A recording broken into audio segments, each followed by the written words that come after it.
جون کے سخت موسم میں بارش کا خواب سبھی دیکھتے ہیں، مگر ایک خواب جو عوام دن میں بھی دیکھ رہی ہوتی ہے وہ ہے بجٹ۔ جون میں اسلامی جمہوریہ پاکستان کا بجٹ پیش کیا جاتا ہے۔ سب کی نظریں بجٹ پر مرکوز ہوتی ہیں کہ اب کیا سستا ہوگا اور کیا مہنگا، کیا عوام کو ریلیف ملے گا اور کون سے نئے ٹیکس عائد کیے جائیں گے۔ اس بار بجٹ میں کیا مہنگا ہوا اور کیا سستا، عوام کو خوشی دینے کے ساتھ ساتھ کیا کیا غم ملے اس بجٹ میں، آئیے آپ کو تفصیل سے بتاتے ہیں۔ سرکاری ملازمین کی تنخواہوں میں 10% کا اضافہ کیا گیا، جبکہ پینشن میں 7% کا اضافہ ہوا۔ چھوٹے کسانوں کو 1 لاکھ تک قرضے ملیں گے۔ تعلیم کے لیے 39 ارب کا بجٹ رکھا گیا اور ساتھ ساتھ 10 نئے دانش اسکول بنانے کا بھی اعلان کیا گیا۔ سگریٹ اور مشروبات سستے ہوں گے۔ یاد رہے کہ ہمیشہ سگریٹ پر ٹیکس عائد ہوتے تھے، مگر اس بار اس روایت کو ختم کیا گیا۔ الیکٹرک گاڑیاں سستی ہوں گی۔ سب سے بڑھ کر خواتین کا میک اپ سستا ہو گیا ہے، لیکن ساتھ ہی ساتھ سولر پینل منگوانے پر 18% ٹیکس عائد کر دیا گیا ہے۔ بیکری کی تمام آئٹمز مہنگی ہو جائیں گی۔ آن لائن شاپنگ یا آن لائن کمائی کرنے والوں سے بھی اب حکومت ٹیکس وصول کرے گی۔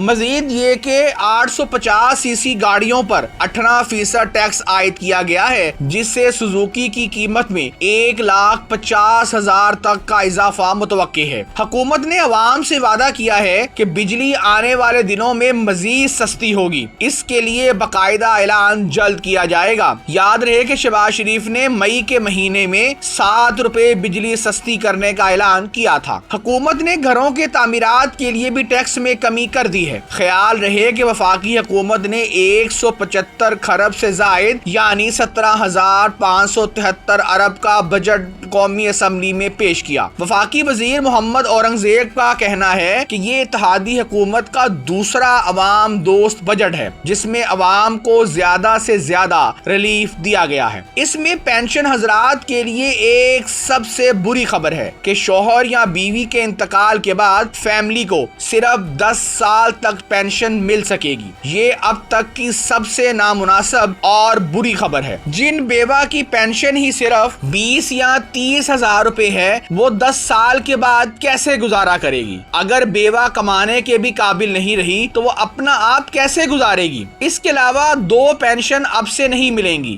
2 میں سے کسی ایک پینشن کا انتخاب کرنا ہوگا۔ اگر آپ ابھی بھی سرکاری ملازم ہیں اور پینشن بھی لے رہے ہیں تو تنخواہ اور پینشن میں سے کسی ایک کا انتخاب کرنا ہوگا۔ عوام کا کہنا ہے کہ پارلیمنٹیرینز کی تنخواہ بڑھانے کے لیے IMF سے اجازت نہیں لینا پڑتی، بس غریب کی پینشن اور تنخواہ بڑھانے کے لیے اجازت کی ضرورت پڑتی ہے۔ حکومت ایک طرف ہزاروں نوکریاں ختم کر رہی ہے، لیکن اشرافیہ کو زیادہ سے زیادہ مراد دے رہی ہے۔ عوام کا کہنا ہے کہ حکومت کو 10 سال تک پینشن دینے والی پالیسی پر نظر ثانی کرنا ہوگی، ورنہ بھوک افلاس مزید بڑھے گی۔ عوام کا یہ بھی کہنا ہے کہ جو ریٹائرڈ بیوروکریٹ اور جج 10 سے 15 لاکھ تک پینشن وصول کر رہے ہیں، کیا ان کے لیے بھی کوئی پالیسی ہے؟ حکومت کا کہنا ہے کہ یہ بجٹ عوام دوست ہے۔ آپ اس بجٹ سے متفق ہیں یا نہیں؟ ہمیں کمنٹ سیکشن میں لکھ کر بتائیے۔